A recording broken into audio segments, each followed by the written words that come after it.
থেকে তিনি সাড়া দিয়েছেন। এই পৃথিবীর কোন রাজা বাদশাহ এবং কি ধনী গরিব লোক কোন ব্যক্তি শুনেন তার আওয়াজ। নবী করিম সাল্লাল্লাহু আলাইহি ওয়াসাল্লাম বললেন, আল্লাহ পাক রব্বুল আলামিন বলছেন, আমি আরশ এবং জমিন থেকে তোমার ডাক শুনেছি। শুধু ডাক শুনেনি, তার সঙ্গে সঙ্গে আমি জবাব দিয়েছি।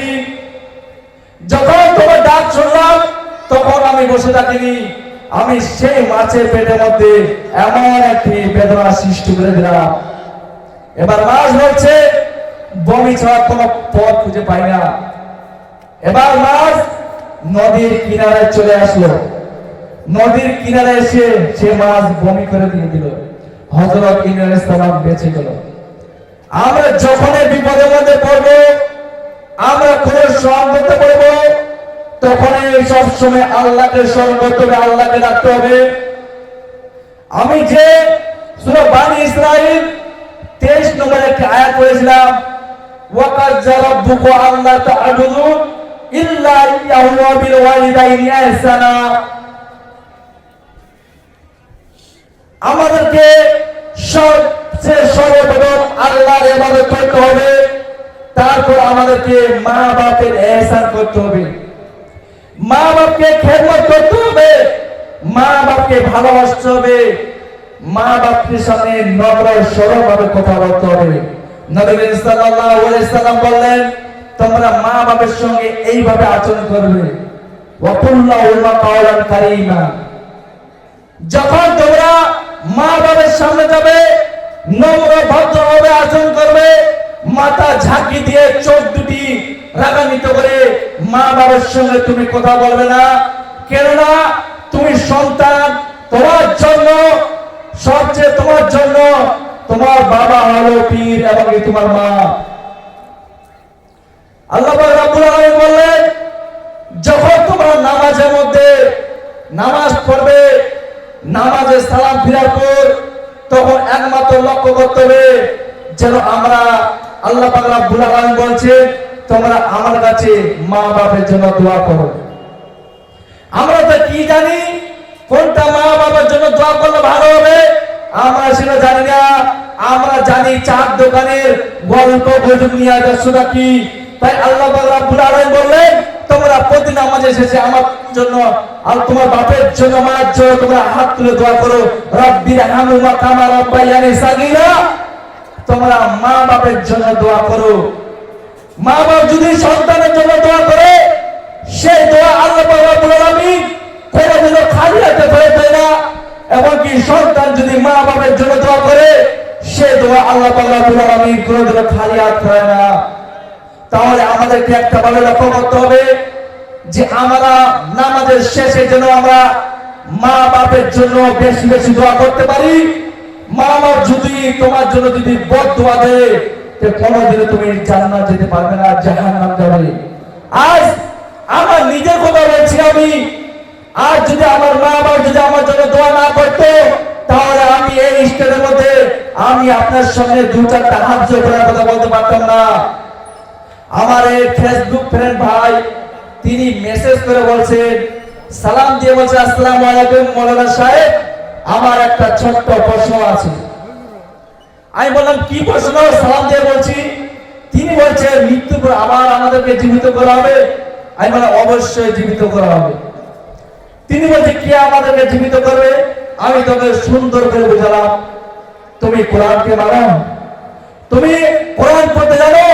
তিনি তো উত্তর দিয়ে বলছে, আমি কোরআনও জানি, কোরআন মানে কোরআন পড়তে জানি। আমরা যখন প্রতি শুক্রবারে সূরা কাফ তেলাওয়াত করি, সূরা কাফের মধ্যে আয়াত নম্বর 3, আইজা মিত্তা ওয়া কুন্না তুরাবান যালিকা রাজুল বাইত, আমরা যখন মরে যাব, পচে যাব, হাড়গুলো মাটির সঙ্গে মিশে যাবে, আবার আমাদেরকে জীবিত করা হবে। এটা কিন্তু আমরা মানুষ জানি না। কেমন করে জানবো? আমরা সেই কোরআন পড়তে জানি না, কোরআনের মানও জানি না, আমরা শুধু গল্প নিয়ে মেতে রয়েছি। আপনি একবার বিশ্বাস করে দেখুন আল্লাহকে আমরা কিভাবে অস্বীকার করতে পারি। কেননা আপনি একবার বাইরে দূর চোখ দিকে তাকিয়ে দেখুন, যিনি আল্লাহ পাক রব্বুল আলামিন এই বিশাল আকাশটি তৈরি করলেন, তিনি কোন এই বিশাল জমিটি তৈরি করলেন, কোন মাঝখানে একটা খুঁটি বা পিলার তিনি আল্লাহ রাব্বুল আলামিন দেয়নি। এবং কি আমরা জগৎটি সাত ঢালে করি, বাড়ি তৈরি করি, আমরা অনেকগুলো খুঁটি তো দিই, কিন্তু আমরা কিভাবে আল্লাহ অস্বীকার করতে পারি? তিনি আমাকে বলছেন, আমি তো কোরআন পড়তে জানি কিন্তু এর মানেটা জানি না। আমি সুন্দর করে বুঝিয়ে দিলাম যে আল্লাহ রাব্বুল আলামিন মৃত্যুর পর আবার আমাদেরকে জীবিত করবে। আমরা যখন মায়ের পেটে ছিলাম তখন আমরা ছিলাম মৃত্যু, যখন আমরা দুনিয়ার মধ্যে পা দিলাম তখন আমরা হলাম জীবিত। আবার আমাদেরকে এই দুনিয়া ছেড়ে পরবার চলে যেতে হবে। কুল্লু নাফসিন যায়কাতুল মাউত, মৃত্যুর স্বাদ কাউকে ছেড়ে দেয় না। যাদের মধ্যে আত্মা রয়েছে, যাদের মধ্যে নাফস রয়েছে, মৃত্যু কাউকে ছেড়ে দেয় না, সবাইকে মৃত্যুর স্বাদ গ্রহণ করতে হবে। এবং আল্লাহ রাব্বুল আলামিন বলেছেন, ওমা খালাকুল জিন্না ওয়াল ইনসা ইল্লা লিয়াবুদুন, আমি মানুষ এবং জিন জাতিকে সৃষ্টি করেছি শুধু একমাত্র আল্লাহর ইবাদত করার জন্য। আল্লাহ পাকের ইবাদত করার জন্য সৃষ্টি করেছি আমি। এবং আল্লাহ পাক রাব্বুল আলামিন বললেন যে আমি মানুষকে সৃষ্টি করেছি আমার ইবাদত করার জন্য, ঈশ্বরের ইবাদত করার জন্য নয়, মাজারে গিয়ে সিজদা দেওয়ার জন্য নয়, শুধু আমার ইবাদত করবে। তারপরে আল্লাহ পাক রাব্বুল আলামিন বলেন, কুল্লু নাফসিন যায়কাতুল মাউত, মৃত্যু সব প্রাণীকে ধ্বংস করবে, মৃত্যু সব প্রাণীকে গ্রাস করতে হবে। তাই যুবক ভাই, আমি বেশি সময় নেব না, আমার এই বলে আমার সম্পূর্ণ প্রীতি করব। কিন্তু কথা বলার আগে একটা কথা বলতে চাই, এই 24টি গ্রাম মিলে আপনি যে জালসাটা তৈরি করলেন তা একবার ভেবে দেখুন। এই 24টি গ্রামের মধ্যে যদি এক একটা করে বাড়ি থেকে লোক আসে তাহলে এখানে কতগুলো লোক হবে যুবক ভাই? এখানে আমি জায়গা দিতে পারবো না। কিন্তু আজ যদি এটা বলতো মুখ্যমন্ত্রী মমতা ব্যানার্জি যদি বলতো যে এখানে আর লক্ষ্মী ভান্ডারে ফেলে জমা দেওয়া হবে, তাহলে বাড়িতে একটা পুরুষ একটা বলে থাকতো না, সব এখানে এসে ভিড় লাগাতো। আমরা দুনিয়ার কাজ করতে রাজি আছি কিন্তু আখিরাতের কাজ করতে আমরা রাজি নাই। তাহলে ব্রাদার ইসলাম, এই 24টি গ্রাম মিলে আপনাদের জালসা তৈরি করছো, তাহলে এক একটা লোক বাড়ি পথে যদি মাহফিলে এসে উপস্থিত হয় তাহলে আমি এখানে জায়গা দিতে পারবো না। দুঃখের বিষয় এটাই যে আমরা দুনিয়ায় কাজ করে ব্যস্ত আছি কিন্তু আখিরাতে যে একটা দুনিয়া রয়েছে সেখানে আমাদের হিসাব দিতে হবে। যে আজ আমি যদি এখানে সহ্য পরিমাণ দ্বারা যদি আমল করি, কাল কিয়ামতের দিনে ওটা তো আমার হিসাব দিতে হবে না, দুনিয়াতে সে সংশোধন।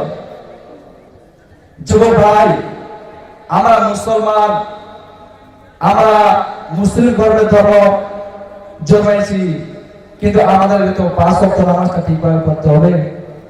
আপনারা তো জানেন যে নামাজ হলো জান্নাতের চাবি। তাহলে আমরা নামাজটা কেন ভালোভাবে কাজ করি না?